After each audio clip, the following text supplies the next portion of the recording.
UFOs, UAPs, CRAPs, flying saucers, discs, has been a topic of speculation across all communities of life in the past year.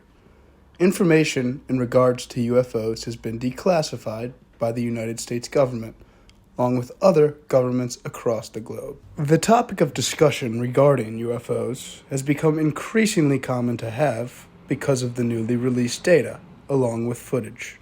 The topic of discussion has touched all communities of life. Ever since the topic has become legitimized amongst the scientific community, debated throughout the differing religious communities of the world, and talked about between people that may not fit any of the boxes previously mentioned. This topic of discussion amongst different communities is, in my opinion, one of the most intriguing aspects about the UFO phenomenon. Simply wondering how different communities and walks of life could be altered or affected by the potential knowledge of aliens. In today's segment, I'm going to be interviewing Brother Robert Berger. Brother Robert has been at Manhattan College since 1988, just over 34 years. And the goal of the interview today is to gaze into the view of UFOs from a religious standpoint. 34 years, and I have not seen any UFOs on the quadrangle to this point. I've seen some strange aliens in Jasper Hall in the 32 years I lived there.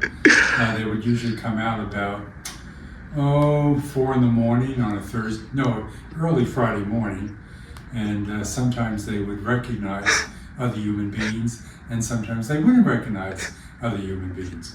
But that's a whole different story.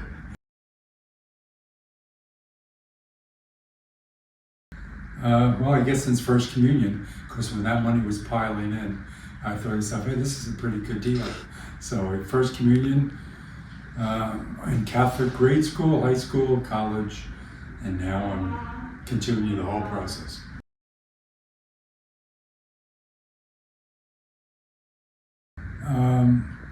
I know it from TV and my own fantasy land. So when I read the Bible and I read stories of Sodom and Gomorrah going up in smoke, I think, how the heck did that happen?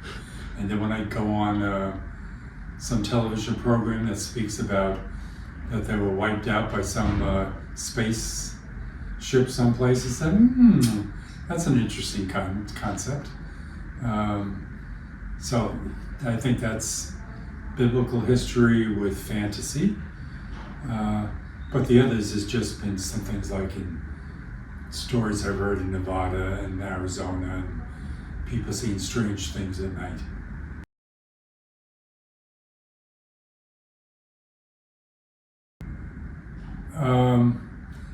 It's a curious way to explain some events, like being transported up by a chariot.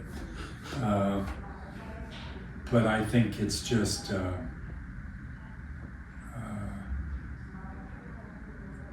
it's making a connection with fantasy that there's nothing to it at all.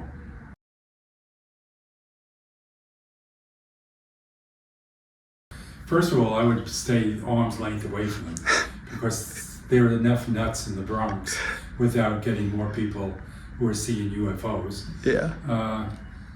And immediately I'm suspect when they come out with these stories.